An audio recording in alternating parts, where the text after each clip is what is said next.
ये कहानी एक जंगल की है जहां मेघवर्ण नाम का एक कौओं का राजा अपने परिवार और अनेक कौओं के साथ रहता था। दूसरी ओर अरिमर्दन नाम का एक उल्लुओं का राजा था जो अनगिनत उल्लुओं के साथ एक पहाड़ी की गुफा में रहता था। अरिमर्दन हर रात उस पीपल के पेड़ के पास आता था जहां कौए रहते थे। पुराने झगड़े के कारण वह जो भी कौआ देखता उसे मार डालता। धीरे धीरे उसने उस पीपल के पेड़ को कौओं से लगभग खाली कर दिया। अर्थात किसी ने सच ही कहा है, जो मनुष्य आलस्य के कारण शत्रु या बीमारी को बढ़ने देता है और समय रहते उस पर ध्यान नहीं देता, वह बाद में उसी के कारण मारा जाता है। अगले दिन कौओं के राजा मेघवर्ण ने कौओं की सभा बुलाई और कहा, भाइयों, हमारा दुश्मन बहुत ताकतवर और शातिर है। वह हर रात आता है और हमारी जाति को खत्म कर रहा है।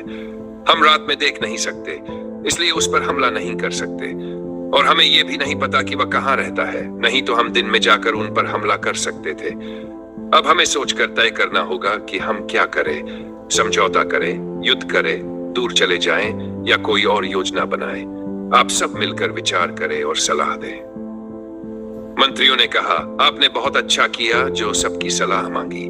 कहा भी गया है कि एक अच्छा मंत्री बिना पूछे भी सही और हित की बात कहता है, और अगर कोई मंत्री पूछने पर भी ठीक सलाह न दे तो वह दुश्मन के समान होता है। इसलिए हमें एकांत में बैठकर सोच विचार कर सही निर्णय करना चाहिए।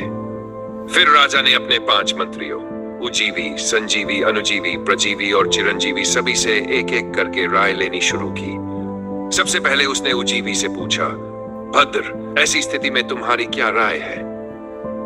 उजीवी ने जवाब दिया, राजन, जो दुश्मन बलवान हो और घात लगाकर सही समय पर हमला करता हो, उससे सीधे लड़ाई करना ठीक नहीं है। ऐसे दुश्मन को नम्रता से बात करके समय आने तक शांत रहना चाहिए।